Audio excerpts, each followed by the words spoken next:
March এপ্রিলে নির্বাচন হয় আমি ধারণা করে বলছি, তাহলে এই বাজেটটা কিন্তু একটা নির্বাচিত সরকারকেও বাস্তবায়ন করতে হবে।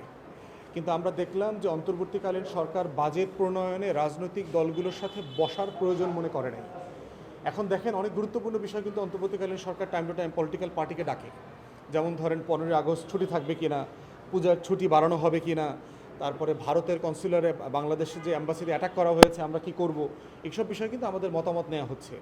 বাজেট যেহেতু সবার সাথে একটা গ্রহণযোগ্য ব্যাপার এবং বাজেট যেহেতু সাধারণত সংসদে প্রেজেন্ট করা হয়, সংসদটা কোথায়? সংসদের বদলে একটা রিপ্লেসমেন্ট জায়গা থাকতে হবে না নাগরিক সমাজের মতামত নেবার জন্য? আমরা বোধ করেছি এইবারের বাজেটের সবচেয়ে গুরুত্বপূর্ণ সংকট এবং সীমাবদ্ধতা হচ্ছে যে সে বাংলাদেশের রাজনৈতিক দল অংশীজন যারা আছে তাদের কারো সাথে এই বিষয়ে কোনো কথা বলে নাই, পরামর্শ করে নাই। এবং এইটাকে আমরা মনে করছি যে এইটা একটা দায় এবং দরদ, স্বচ্ছতা, জবাবদিহিতার জায়গা থেকে সরকারের একটা ভুল সিদ্ধান্ত।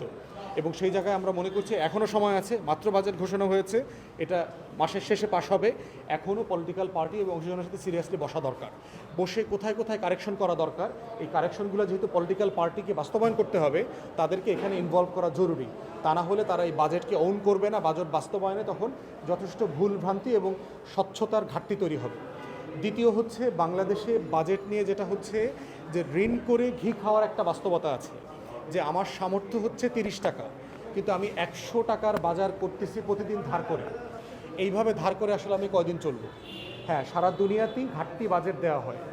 এখন এই ঘাটতি বাজেটটাকে আপনি বাস্তবায়ন করতে পারছেন কিনা সেটা দেখতে হবে।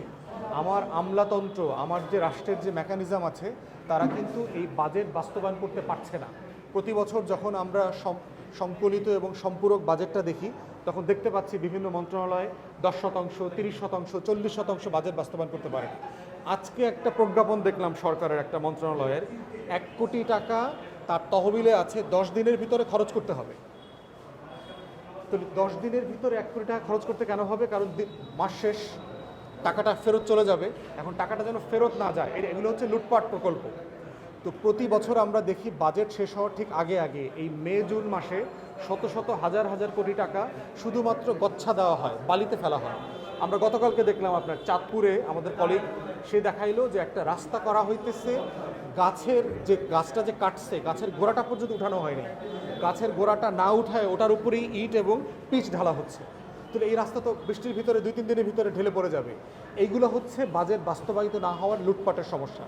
তৃতীয়ত হচ্ছে, বাজেটের বর্ষ পরিবর্তন করা দরকার বলে আমরা মনে করি। এই সময়টা হচ্ছে বৃষ্টি, বন্যা, সাইক্লোনের সময়। সাডেনলি যখন আপনি 30 জুনের পর থেকে আপনি ডেভেলপমেন্ট ওয়ার্কের জন্য প্রচুর টাকা দেওয়া শুরু করবেন, এই টাকাগুলো বৃষ্টিতে, বন্যায়, খরাতে চলে যাবে, পানির নিচে চলে যাবে। এই জন্য আমরা বোধ করছি বাজেটের বছরটা চেঞ্জ করে আপনার নভেম্বর, ডিসেম্বরে অথবা জানুয়ারিতে নিয়ে যাওয়া দরকার আমাদের ক্যালেন্ডার ইয়ারের সাথে। ফোর্থ হচ্ছে যে আপনার এই যে বিশাল ঋণ আপনি কিভাবে করবেন, এই দায় কিভাবে মেটাবেন? আমার যে রেভিনিউ আয়, যেটা প্রতি বছর 3,25,000 কোটি টাকার মতো, এর সবচেয়ে বড় খাত হচ্ছে আপনার বেতন ভাতা। আমাদের যে সরকারি কর্মকর্তা কর্মচারী আছে 21 লক্ষ, তাদের পিছনেই আমার রাজস্ব আয়ের প্রায় 40%, 45% চলে যায়। এরপরে হচ্ছে ঋণ শোধ করতে হচ্ছে, প্রায় $10-12 বিলিয়ন ঋণ শোধ করতে হচ্ছে। এই সরকার দেখলাম গত 10 মাসে প্রায় আপনার $12-13 বিলিয়ন আপনার ঋণ শোধ করেছে।